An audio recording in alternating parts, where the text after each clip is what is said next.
My name is Amanda Dewar. I am the Vice President of Government Affairs for the St. Paul Area Chamber.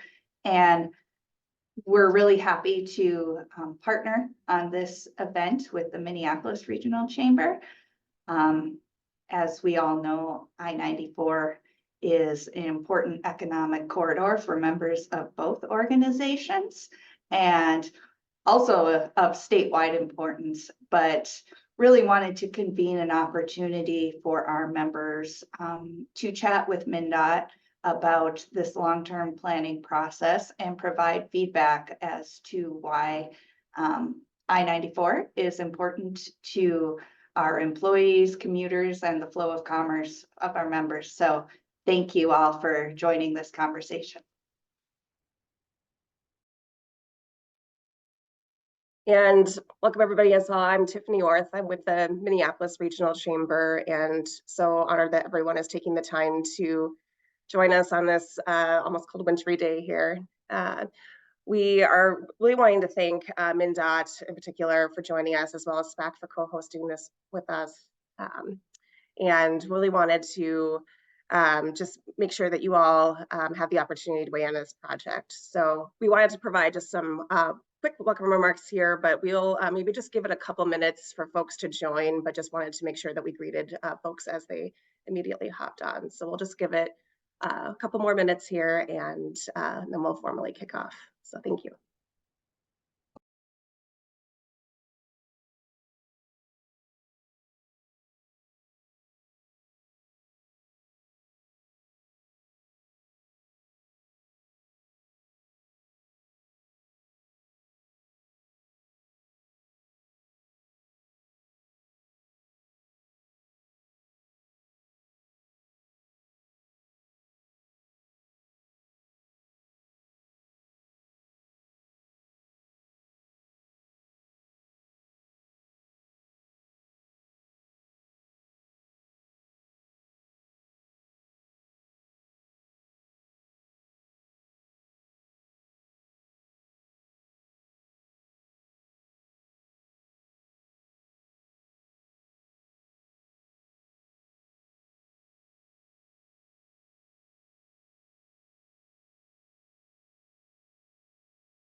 All right, I think we can give it about one more minute and then we'll get started.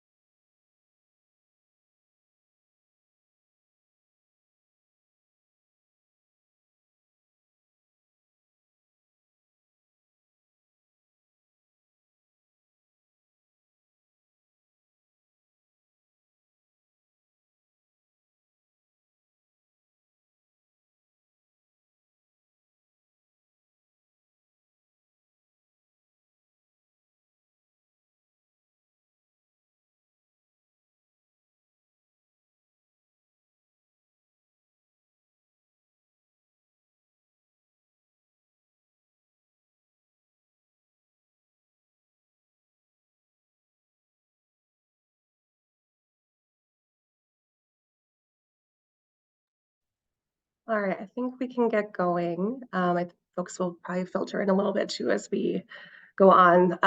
Welcome everybody. Again, I'm Tiffany Orth. I'm with the Minneapolis Regional Chamber. I am our VP of Mobility and Executive Director of one of our affiliates, Move Minneapolis. And so excited to welcome everybody here today.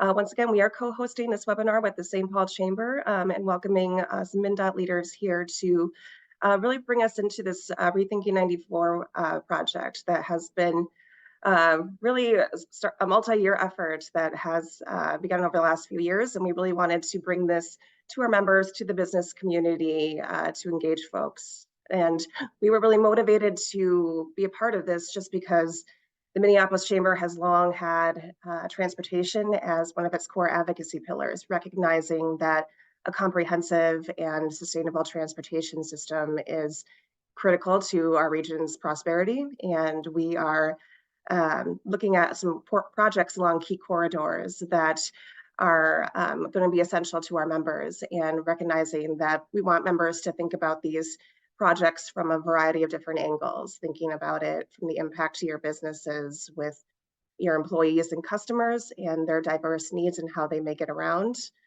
to freight and economic considerations for your business's commerce. And also thinking about, the impacts to us as individuals and as a region, from short and long-term impacts to climate and air quality, and thinking about those impacts as well. So just wanted you all to consider those from multiple angles as we listen to the presentation today.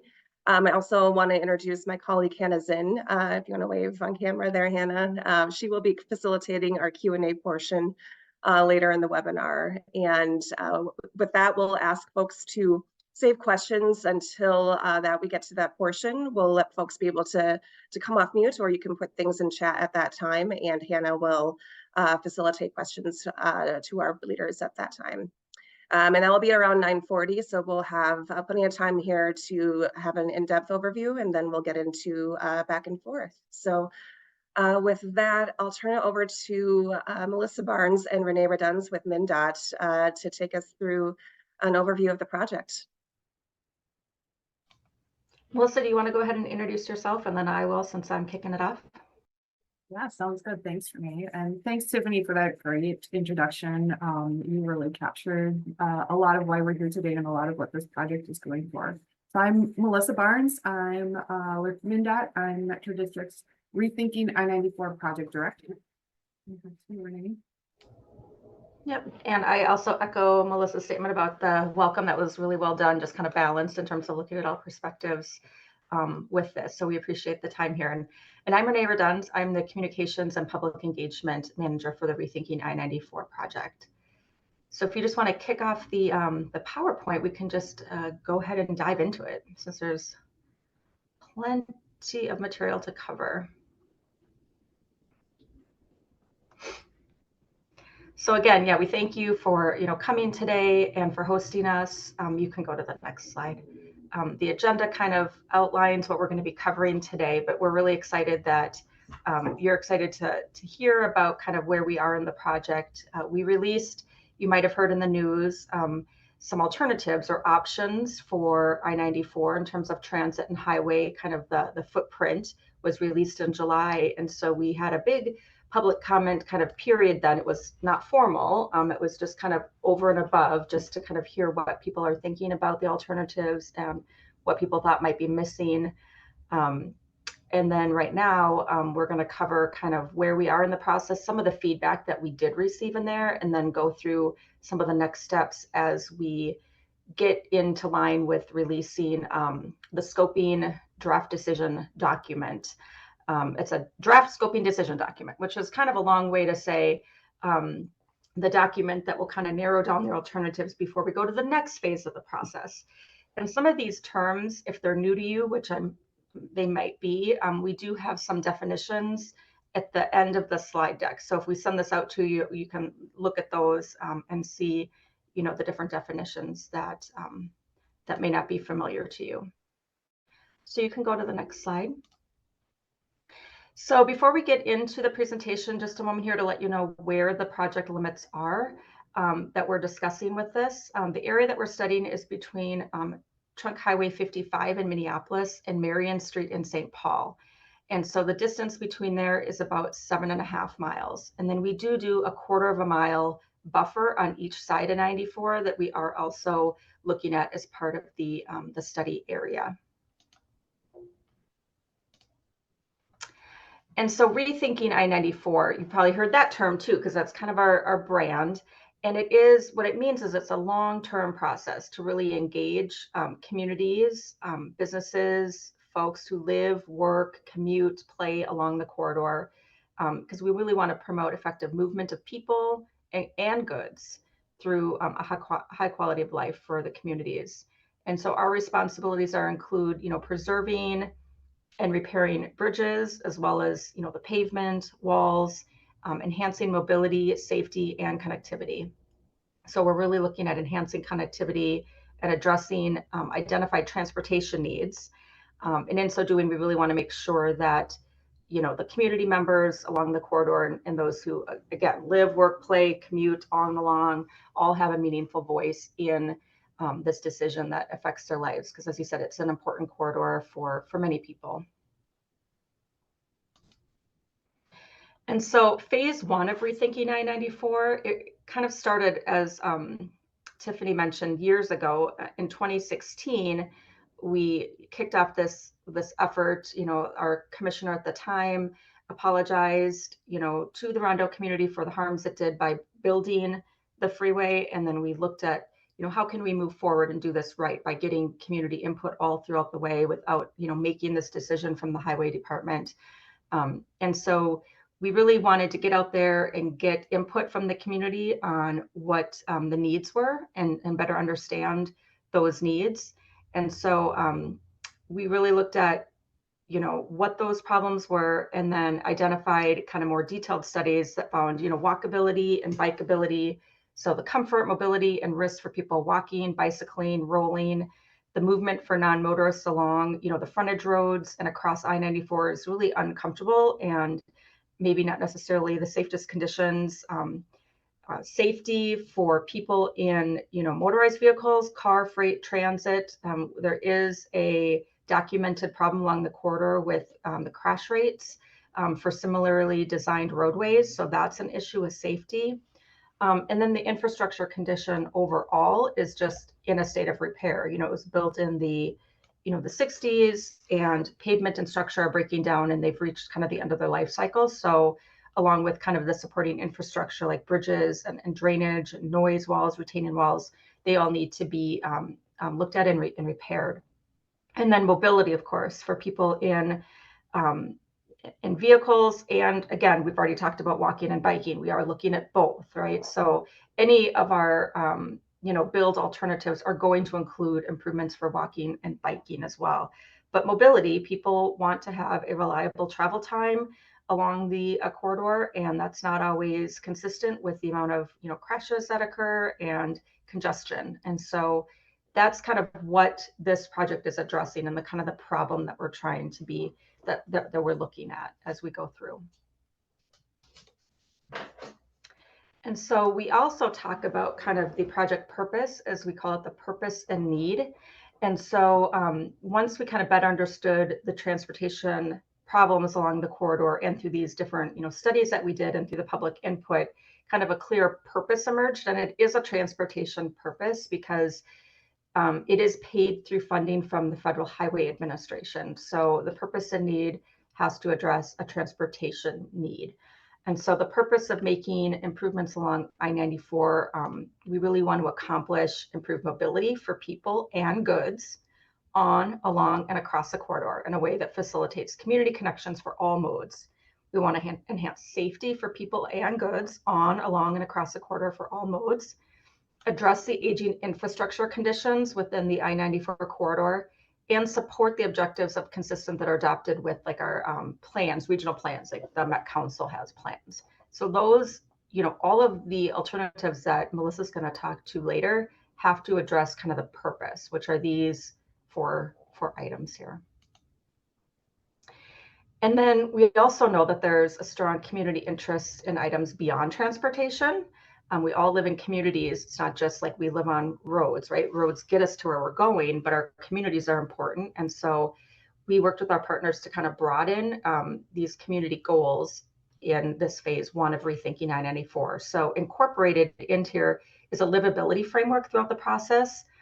And we really want to identify opportunities for establishing that communities have a sense of place, connectivity, economic vitality, equity, safety, security, and a public health and environment. So those are all goals that we are going to be looking at, and we'll be evaluating the alternatives against as we move forward.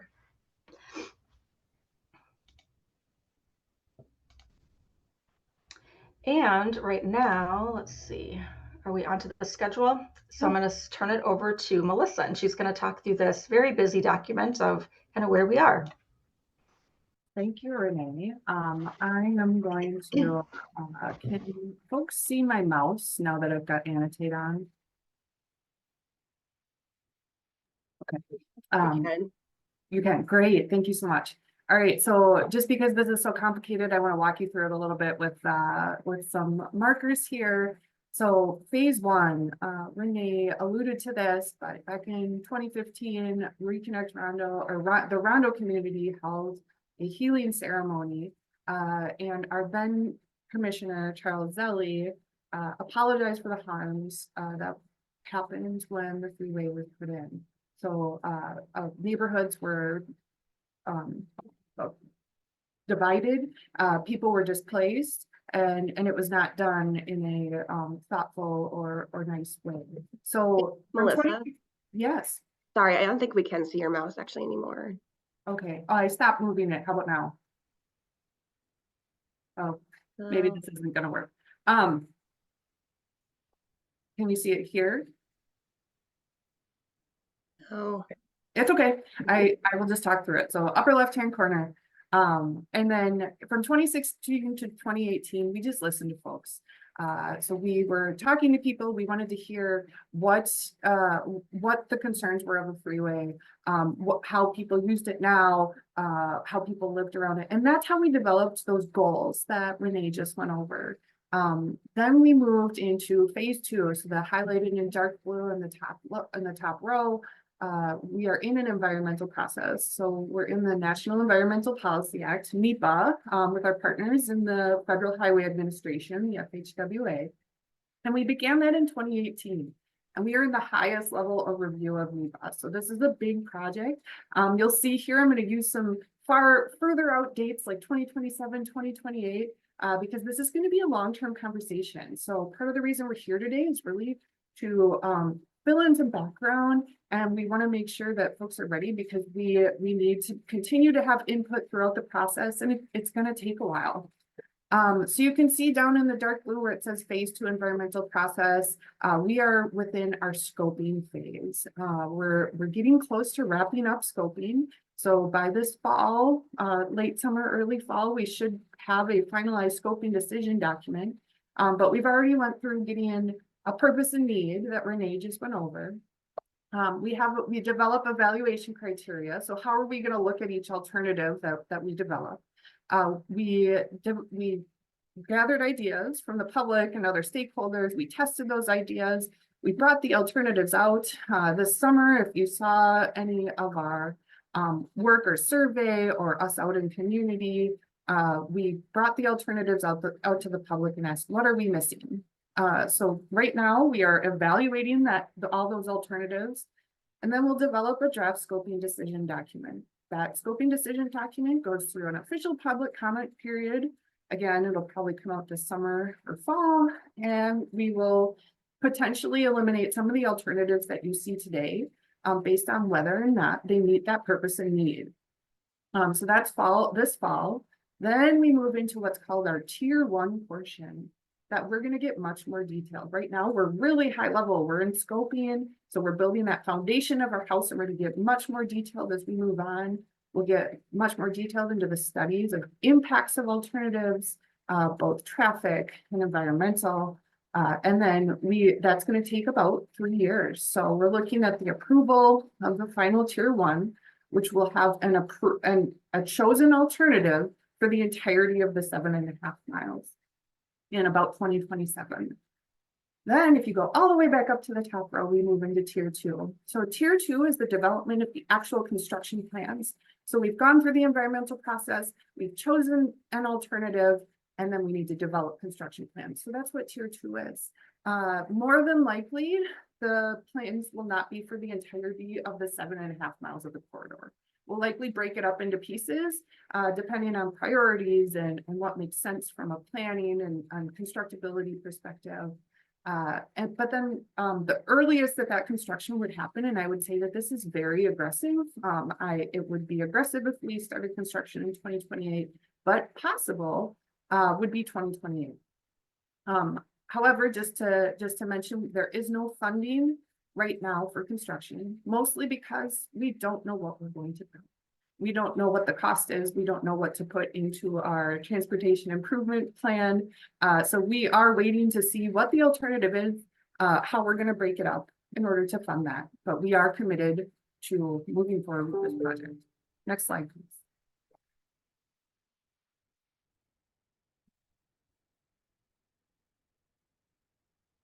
All right, so just a little bit more information. We actually did a transit study. So when we collected ideas on roadway ideas, we wanted to pair them with transit ideas.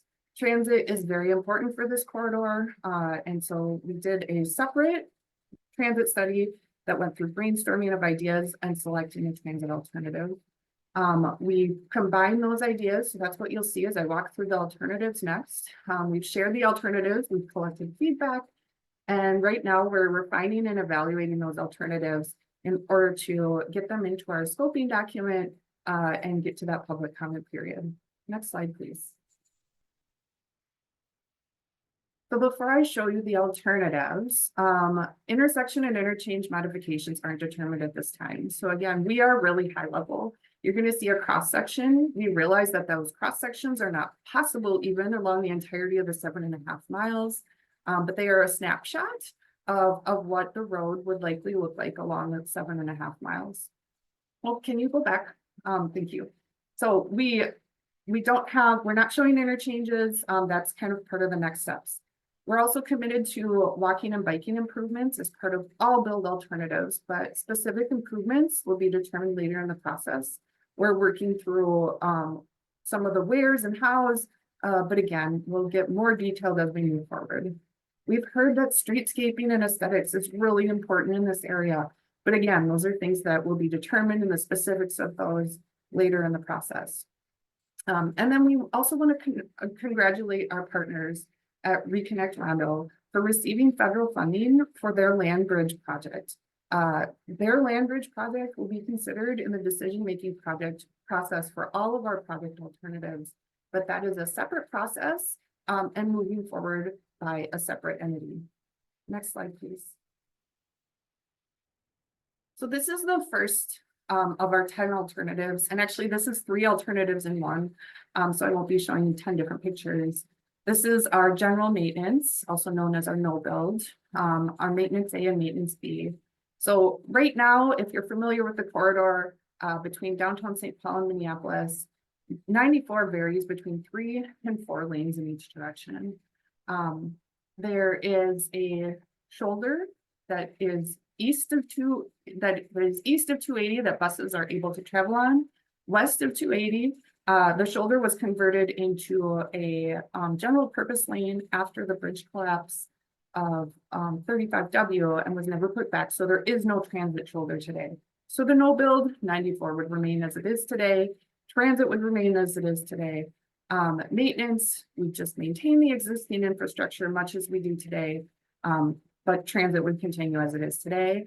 Maintenance B would just bring us up to current standards, and it would allow transit to run on the shoulders, so it would add a consistent shoulder down to the Highway 55 interchange in Minneapolis. Next slide, please.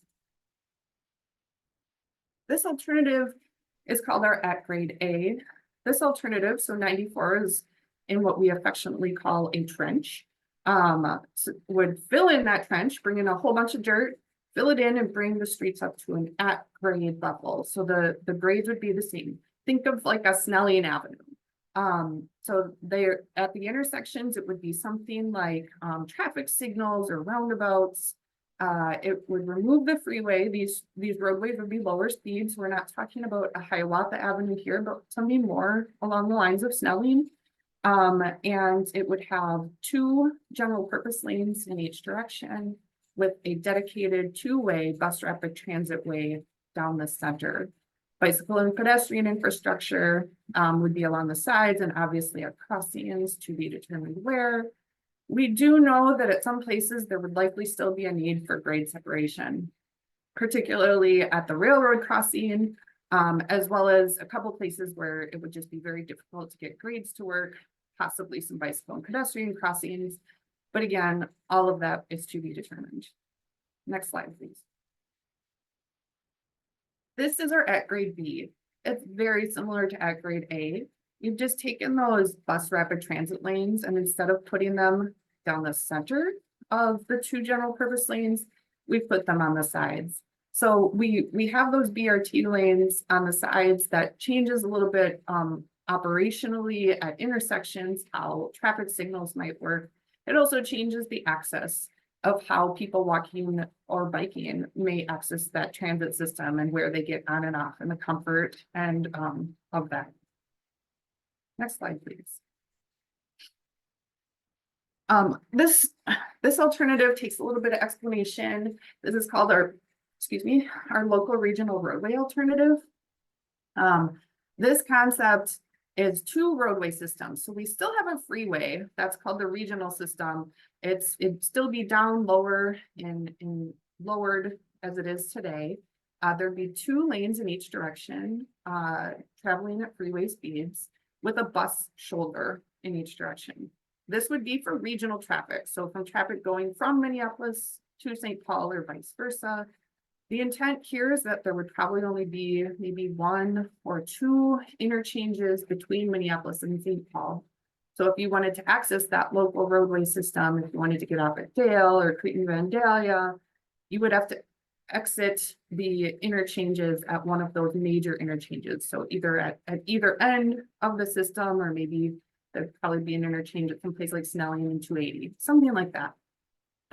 So that local system would carry more traffic. It would be lower speed than the freeway, and would be two-way on either side. But again, really designed more for the local use, with the freeway as being more of the regional use. Next slide, please. This alternative is called the reduced freeway alternative. So remember, right now there are 3 or 4 general purpose lanes in each direction, depending on where you are in 94. This alternative would have 2 general purpose lanes in each direction with what we call a managed lane as well. So 3 total lanes. The managed lane is for the bus rapid transit, and then Easy Pass are those willing to pay, and also for HOV travelers would be allowed in that lane. There would be our transit alternatives have either 0, 1, or 3 stops between downtown St. Paul and Minneapolis. And again, that will be determined later on. So in some places, the cross section of 94 would be the same as it is today. And some places it would be smaller. Next slide, please. This is called our reconfigure freeway. This one just adds one more lane, one more general purpose lane to the reduced freeway. So again, there would be 3 general purpose lanes in each direction with that one managed lane down the center, with buses, Easy Pass, or HOV.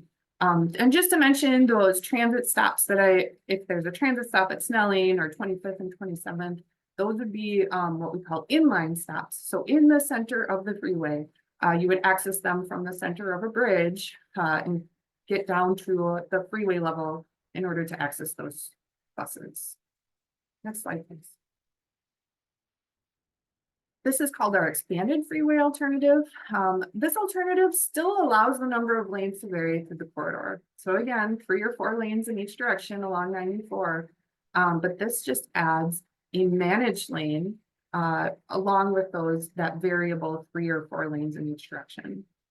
This alternative we had to add to our alternatives because it is what is in our regional plan. So we have to look at what's in our regional plan.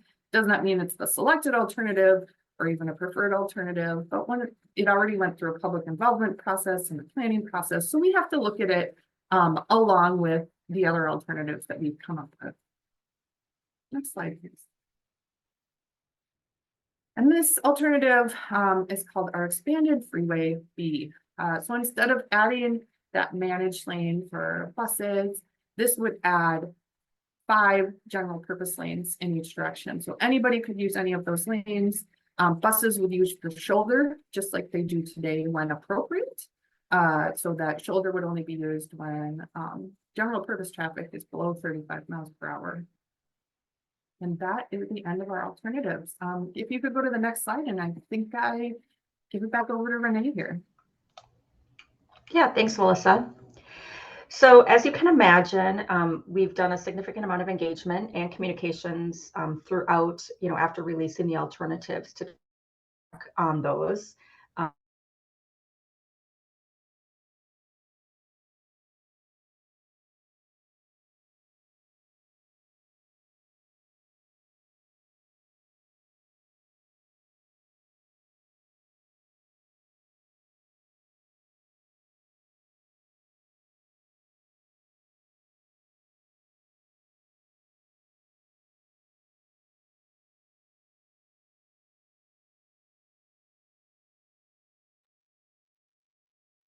Renee, I'm sorry, I think we may have lost your audio. If you can hear me.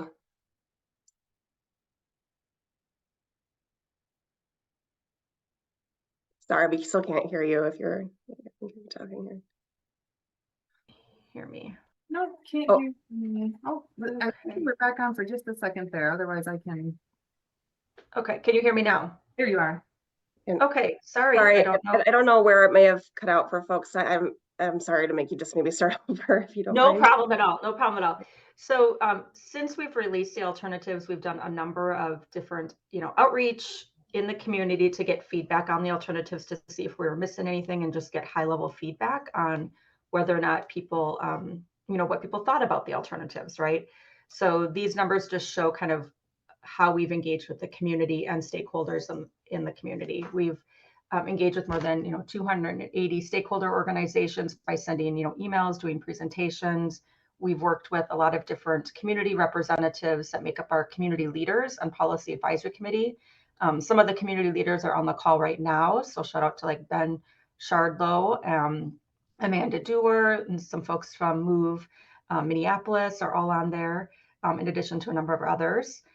We gave several presentations like we're giving today to different stakeholder groups and community organizations. We've attended over 20 community events and engaged with people all along, the corridor. We've distributed newsletters, to subscribers. We've got over 13,000 subscribers. And then we also did a survey, which will cover some high level results in a little bit. So that's just a snapshot of kind of what we've been doing out in the community to get the word out prior to when we get to our formal public comment period in the fall, as Melissa mentioned. We also held, you can go to the next slide, please, a few public meetings in August and September. And so both virtually and in person. And these events were also there to help us share the alternatives, but allowed us to have, conversations with community members to kind of understand, the questions that people were having and different perspectives. And so we held these at the Rondo Library and then also at the Elliott Park Neighborhood Rec Center, and provided, information digitally and print to advertise these different meetings.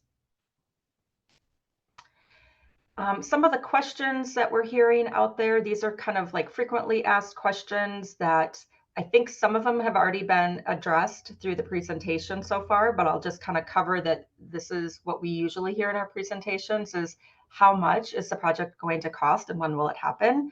So as Melissa mentioned, the project does not have any funding attached to it right now, so that doesn't happen until later in the process. And again, construction probably wouldn't start at the earliest until 2028. Will any of the alternatives take property to build the project? Of course, that is not our goal. We don't want to do that. The community does not want that. It also just depends on the preferred alternative that is selected. So we're not there yet. We don't know, but we do know that we would. The community is not interested in that. We're not interested in taking properties, but it just, again, depends on the alternative that is preferred at the end of the day. How does our project relate to the Rondo land bridge? And will it be done at the same time? Will our project include the Rondo land bridge?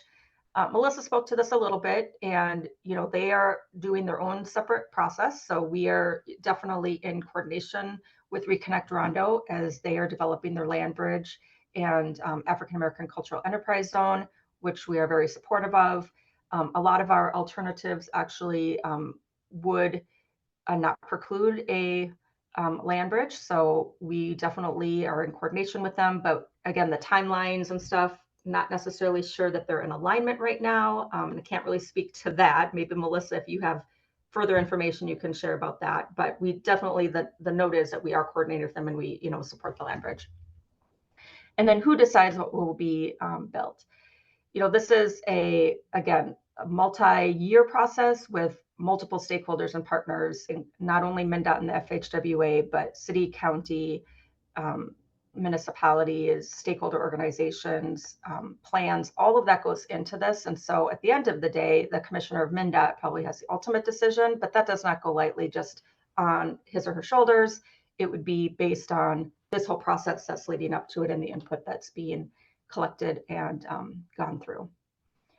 And then in terms of providing input, we'll get to that a little bit later. We do have a community voices campaign right now that's underway. We would love to hear voices from the business community to share your story so we can highlight that. But we aren't in a formal kind of feedback period right now, and that won't happen until, again, the scoping decision document is released in summer, fall. So between the community events that we held, from June into November, we had the opportunity to speak with a lot of different people at these events. The alternatives were displayed and, we were there to be able to answer questions and receive feedback. We also had comment cards, so we saved all those and tracked input. And these are kind of some of the themes that we heard really, really at a high level, right? That rail transit, bicycling and pedestrian infrastructure, the Reconnect Rondo Land Bridge, and freeway cap were probably mentioned like the most frequently. In written comments, there was also noted support and opposition to the expanded freeway and the at-grade options. So it's not just crystal clear that there's just one, alternative that's floating to the top right now. In fact, that wasn't, the purpose of our survey, but we're hearing from both sides. We hear support and we also hear opposition. Common questions at the events were about, how the different alternatives would affect the speed and the number of travel lanes in the project area. And they also asked how the alternatives would affect congestion. So again, this is really high level, but this is kind of what we're hearing. We also have a few presentations coming up in January. Again, we've got yours today. We're trying to engage more of the youth in Minneapolis and St. Paul. So we've met with the St. Paul youth. It's not called the Youth Congress, but it's something similar. And then Minneapolis, we're meeting with them next week, the Minneapolis Youth Congress, and also the Metropolitan Urban Indian Directors. So there are so many stakeholders that are impacted by this, and we still have work to do, right? We still have work to connect with a lot of our key partners, hospitals and sports facilities and arenas, schools and universities, intermodal yards. And we know that we haven't reached, everyone that we could. And so we're definitely trying to reach those, meet those gaps by continuing these presentations and getting out in the community. So community voices, this is a campaign that I told you about. We just launched that in December, and it's kind of a storytelling engagement activity that we hope that are going to inspire kind of community members to share their stories and connections to the corridor and how they use it, how it impacts them. And we have a form that's on our website, so you can see that. And if you're interested, please, fill that out, and we'll follow up with you if you're interested in talking to us more, because we would do kind of a more in-depth interview. And then we'd like to capture, a handful of stories of just different diverse stories about how people are using the freeway, and maybe don't use it or don't want it, so. And I know we're getting to question and answer time, and so I'm going to kind of rush through this, but our survey here, this just shows you the highlighted area there shows the most survey respondents, and that's really right along the corridor, as you can see right there. So we're getting about 11 or 12% of our survey responses from those neighborhoods that are right along the corridor, including Rondo. Of course, we do have a high respondent from, white college-educated males who speak English, who are, under the age of 40, and we do want to, recognize that. And so we will continue our engagement efforts throughout this process, as noted. We'll skip through this. This just kind of gives some high demographics of who responded, just the different age, gender, and our race here too, which shows that we do have about 10% non-white out of 75% white respondents. So again, not matching the population, but this was an opt-in survey, and we'll be doing more rigorous research and outreach and surveys as we go forward. And then lastly, survey responses, really echoed a lot of the same things that we heard from the in-person and virtual meetings and presentations. There was really interest in rail transit service rather than a bus service, interest in, light rail, high-speed rail, heavy rail, commuter rail, trolley, streetcars, S-Bahn, all of those things. Met Council and MnDOT did a transit study on the corridor. And so, the green line is a quarter of a mile north of 94, and there's a new bus rapid transit coming in a quarter of a mile to the south of 94. So there was really not high demand for a new rail service on the corridor. That's why that was not included in any of the alternatives. Some of the survey respondents suggested eliminating 94 entirely and not replacing it with a roadway. It could be green space for development or rail service. Other responses were interested in like a big dig option that would put a cover over all of 94. Others suggested implementing, land bridges in some locations or using caps or stitches to narrow the trench. And several people had comments and questions related to the Reconnect Rondo land bridge, as I mentioned. But there's strong support for community connections like pedestrian and bicycle connections, plazas, enhanced aesthetics, green space, incorporating more pedestrian and biking facilities and amenities. And these are going to be explored as we go further in the process. And then, of course, people just want more detailed information about the alternatives, which, again, we will get to when we start evaluating them. And so Alyssa's going to talk a little bit about next steps and some of those evaluation criteria quickly, and then we'll wrap up for question and answer.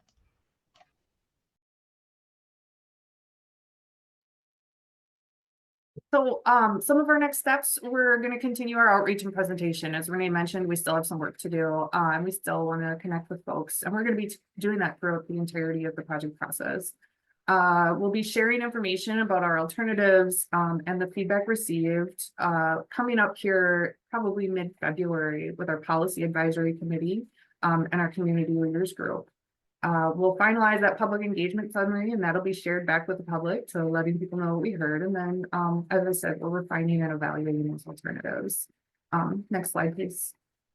So again, we gave you a lot of alternatives without a lot of context. So we need to evaluate them. We need to bring that out and show people what those alternatives and how they impact the environment, how they impact traffic, how they impact all of the evaluations. So we'll be looking at them in terms of the purpose and need, how people can walk, bike, safety, infrastructure condition, and mobility. How will each alternative address each of those? We'll be looking at social, economic, and environmental resources such as environmental justice populations, air quality, noise, any historic or archaeological properties, parks and recreation and any impacts on those, contaminated properties, property and potential impacts to the community, stormwater, threatened and endangered species, and wetlands. We'll also be evaluating each of these alternatives in terms of those goals and livability. So the sense, place, equity, economic vitality, public health, connectivity, and safety, as well as additional considerations. We need to look at costs at a high level. Is it cost prohibitive, maintenance, and then consistency with already adopted state and regional plans. All right, next slide. I think we are at the end. So thank you. We really appreciate. I know we went a couple minutes over, but hopefully there's still time for questions. And we'd be happy to answer any of those now. Great. Thank you so much, Melissa and Renee. We have a few questions in the chat for Q&A. And if you would like to, if you submitted a question in the Q&A and you would like to voice your question, just raise your hand in the chat and I will let you ask your question individually. But to start off, how are you planning on engaging youth later this month? Is there a specific youth-centered activity? Is our first question. Okay, this Yeah, like I said, we've met with the Minneapolis and St. Paul Youth Congresses. Again, they're probably not named both congresses, but they're similar. And so we are trying to coordinate with them. And then we're going to be kind of really hitting schools along the corridor. We have a new contract in place coming in January. We know we're going to try to reach out and work with the youth more. So yes, nothing scheduled right now, but more upcoming as we're coordinating that. Great. Has the federal government provided any input on turning an interstate into an at-grade road? How much dirt will it take to fill an at-grade? And then there's a few questions there, so we'll start with that one and then I'll continue on. Sure, good questions. Yeah, the federal government, we are working directly with our partners at the FHWA. And we have talked to them about what it might look like to turn 94 into an at-grade roadway. More than likely, the federal government and state government, so MnDOT, would not likely own this roadway anymore. We own roadways that are regionally significant. This would completely change the context and the type of roadway and the purpose of the roadway. So there's some complications to work out there. There's past federal funding that definitely needs to be worked through. However, we are committed to looking at this alternative. We've been asked to look at it. There are people who are very interested in it, and it has some benefits and some major drawbacks as well. So how much dirt will it take to fill into at grade? Probably quite a bit. It will, as I mentioned, we have evaluation criteria, and you saw in one of the, I think the last slide we looked at, those evaluation criteria are really comprehensive. So yes, dirt is a concern, but each alternative will have both costs and benefits, right? We'll look at them and we'll say, man, that's great, and maybe this isn't so great. So definitely need to kind of go through that and make sure we're looking at it comprehensively, not just from one lens. All right, and then following up with that, with the state's commitment to combating climate change, how does that play with the carbon inputs to haul to fill the project? This is a heavily traveled roadway, and some might say it's congested.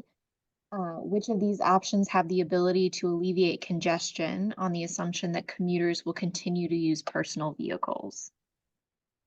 Yeah, we will be looking at constructability and the hauling and the length of time of construction towards air quality impacts, and we will be computing greenhouse gas impacts as well for each of the alternatives. So those are things that we will be looking at, and yep, good points. We've been thinking through the same types of things of how to capture holistically for each alternative what it would look like, especially since we're at such a high level and we only know so much. And as we continue through the evaluation, we get more detailed. Yep, it is a heavily traveled roadway, and different alternatives will relieve congestion in different ways. So those will all come out with that evaluation criteria, and we'll be bringing that out hopefully late summer, early fall. Great. What examples of projects in other cities are there that are most like the I-94 project? Really great question. So we're known as the Twin Cities. We're known as the Twin Cities because that's kind of different, right? Like there's not a ton of twin downtowns around the country. So I would say that contextually is something that sets this apart, that this is a roadway between our two downtowns. So there's not a ton of examples that I would say directly correlate. We have done some national studies though, and there's some roadways down in Austin, actually I-35 in Austin, which recently went through a similar process and has similar volumes and some similar contexts. I-70 in Colorado, that project looks somewhat similar. I-70, same roadway in Ohio, looks somewhat similar. So there are some roadways around the country that do tend to look a little like this, but again, we're kind of special here with our Twin Cities. So that does set it apart a little bit. Awesome. There's no transit station currently listed at Huron Boulevard. It seems like the U of M station would be essential. Have you guys thought about that? Very good comment. Yes, actually, in the entirety of our transit report, one of the things that the University of Minnesota asked is to leave that the possibility for a Huron transit station to remain open. Right now, Metro Transit has eliminated the stop at the Huron Boulevard station. As we talked to the U of M, some of the location of the Huron Boulevard stop station makes it a little bit out of the way of the central portion of the University of Minnesota, but they are talking about what their future plans for construction are, what it might look like to if that station came back. And so, yes, that possibility has been left open.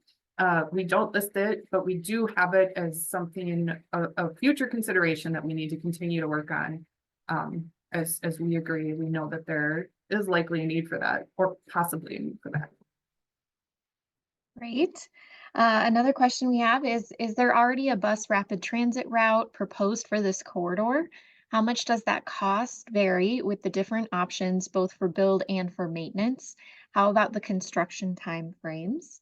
And do all the options utilize the same right of way? Good question. There is not a separate BRT proposed for this corridor. So again, our Metropolitan Council's regional plan does list this as that potential easy pass corridor. There are other transit corridors that parallel this route. Obviously, the light rail transit, the Green Line up on University, as well as the plan for an A-line BRT on Selby, I believe. But there, other than the regional plan, that council's regional plan, there's not a separately proposed BRT route that's moving forward without the coordination with the Rethinking I-94 project. Great. Is MnDOT considering removing or narrowing or repurposing frontage roads, St. Anthony and Concordia, to two-way local streets? Yeah, good question. As we walk through that map, we mentioned that St. Anthony and Concordia would be part of the project process. We will be looking at them in more detail as we move forward. Unfortunately, right now, unclear what would happen to St. Anthony and Concordia. That will really have to tie into what happens with the interchanges. But we've heard a lot of comments from both the public as well as our partners at the city of what can we do with those frontage roads to make things safer, to make things function better, and a lot of comments about speed as well. So that is definitely on our radar and something we will be getting to. Great. And then we could just have a few more. So can you talk about the benefits of this project? Sure. Yeah, as I said, we are working on our purpose and need, right? The purpose is to improve mobility and safety and also connect communities. So this isn't just, we are working to make this broader than a transportation project.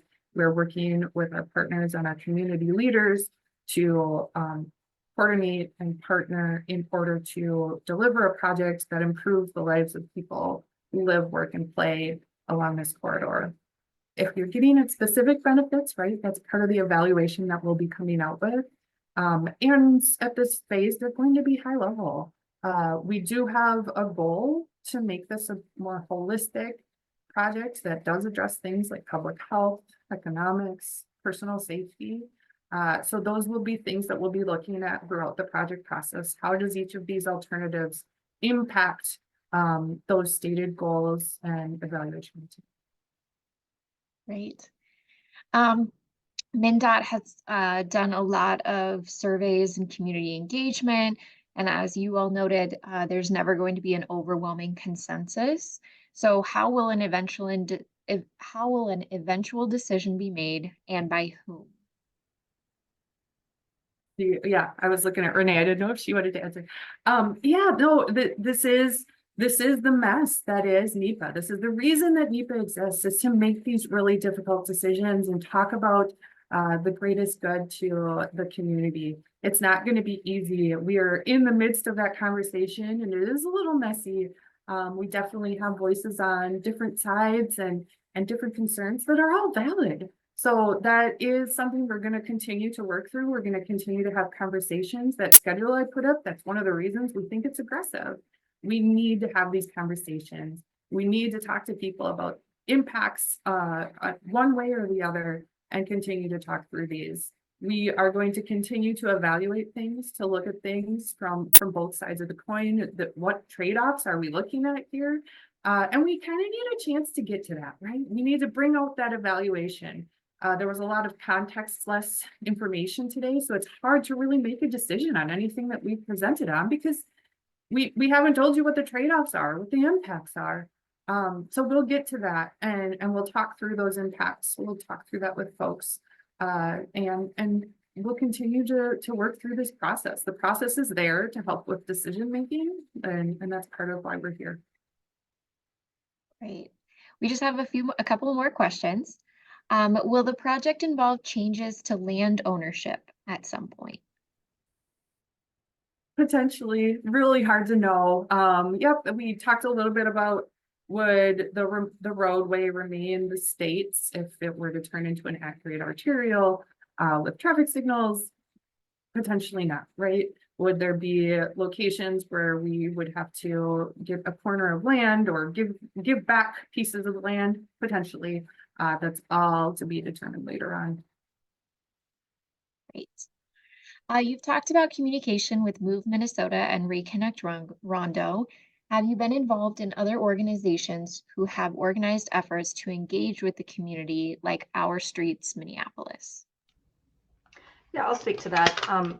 We do have a community leaders, like I mentioned before. It's probably about 40 organizations that are members of that, including Move Minneapolis and Our Streets.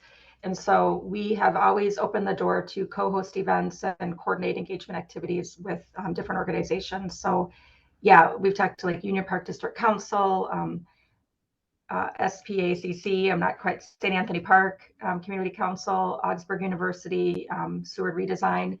So there's lots of different organizations that are part of the community leaders that we're trying to open up the door to and, you know, kind of coordinate engagement efforts as it makes sense. All right, and then I want to be conscious of time, so we are going to have our last question. Will the resources and the slide deck from this presentation be available in any other languages for future engagement? Yeah, we've translated not this particular slide deck, but a previous slide deck that we held at our first PAC meeting a few months ago with all of the alternatives and the basic information. And I think it's translated translated into like 4 languages. It might be 5. So Somali, Spanish, Hmong, Karen and Oromo, perhaps. And yes, we do have them available. And when we do community events or open houses, we always have interpreters available as well. They should be posted on our website, which is listed on the last slide. Great. So as we wrap up, I want to be conscious of everyone's time. I just want to thank Renee and Melissa for being here today and sharing this presentation. This presentation and this meeting is recorded and it will be shared out with attendees and on Minneapolis Regional Chambers and St. Paul Area Chambers YouTube pages.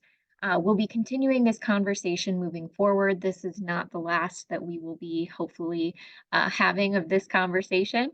And we encourage everyone in attendance today to share out this recording and also keep in contact and keep this conversation moving forward. And if you have any other questions, comments, maybe your question wasn't answered or you have other things that you'd like to discuss, please feel free to reach out to either Melissa or Renee directly. We also, in the registration for this event, included the MnDOT feedback page. So if anyone has any questions, please reach out. This is a really crucial, important project. And thank you everyone for being here today. Huge thank you to Renee and Melissa. And I hope everyone has a safe and slightly warm rest of your week. Thank you. Thank you. Thank you.